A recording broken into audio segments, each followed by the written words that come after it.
سر غامدی سے یہ ایک سوال پوچھنا ہے کہ جو آج کل یہ مولوی بتاتے ہیں، شروع سے بتا رہے ہیں کہ کسی بھی ایک مقصد کو پورا کرنے کے لیے کہ اس نماز کے بعد یہ وظیفہ کریں اور اس نماز کے بعد یہ وظیفہ کریں اور آپ کا کام ہو جائے گا، اور اتنی مرتبہ پڑھیں، اس سے کم بھی نہیں پڑھنا اور سے زیادہ نہیں پڑھنا کبھی کہیں، تو اس کا قرآن پاک میں اللہ تعالیٰ نے کیا فرمایا ہے؟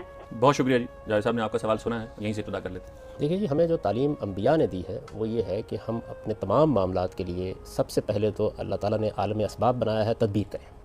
بیماری ہے، تکلیف ہے، کوئی مشکل آ پڑی ہے، تو آخر ایسا ہی کوئی معاملہ ہوگا نا کہ جس میں ہمیں اپنی عقل سے کام لے کر، اپنے علم سے کام لے کر کوئی راستہ اختیار کرنا ہوگا۔ بیماری ہے تو والد کے پاس جانا ہوگا، اگر کوئی تکلیف ہے، کوئی اس طرح کا اور کوئی معاملہ ہے دیکھنا ہوگا کس سے متعلق ہے، اس کے پاس ہم جائیں گے، اپنی بات رکھیں گے۔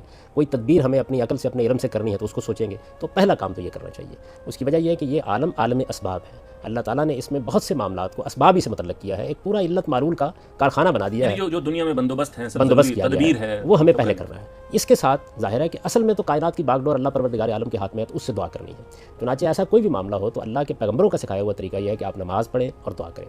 قرآن مجید نے بھی اسی کی تعلیم دی۔ جب بڑی ذمہ داری بنی اسرائیل پر ڈالی گئی یا صحابہ کرام پر ڈالی گئی تو انہیں یہ بتایا گیا کہ استعینوا بالصبر والصلاۃ، یعنی تم صبر کے ساتھ اور نماز کے ساتھ اللہ سے مدد چاہو۔ دو باتیں کہی گئی، ایک تو یہ کہ انسان ایسے موقعوں پر جب کوئی تکلیف ہوتی ہے، مصیبت آتی ہے تو بے صبرا ہو جاتا ہے، بے صبرا ہو کر بعض اوقات کوئی شرک تک کا ارتکاب کر بیٹھتا ہے، دوسروں کے آستانے پر جاتا ہے، لوگوں سے اپنی توقعات وابستہ کر لیتا ہے، توہمات کا شکار ہو جاتا ہے۔ تو پہلی تعلیم یہ دی کہ صبر اور استقامت کے ساتھ اپنے پروردگار پہ بھروسہ کرو، تدبیر کرو اور نماز کے ذریعے سے اللہ کی مدد چاہو۔ تو نماز اور دعا یہ انبیاء کا سکھایا ہوا طریقہ ہے۔ ہمیں معلوم ہے کہ رسالت میں آپ صلی اللہ علیہ وسلم نے نازک سے نازک موقعوں پر یہی طریقہ اختیار کیا۔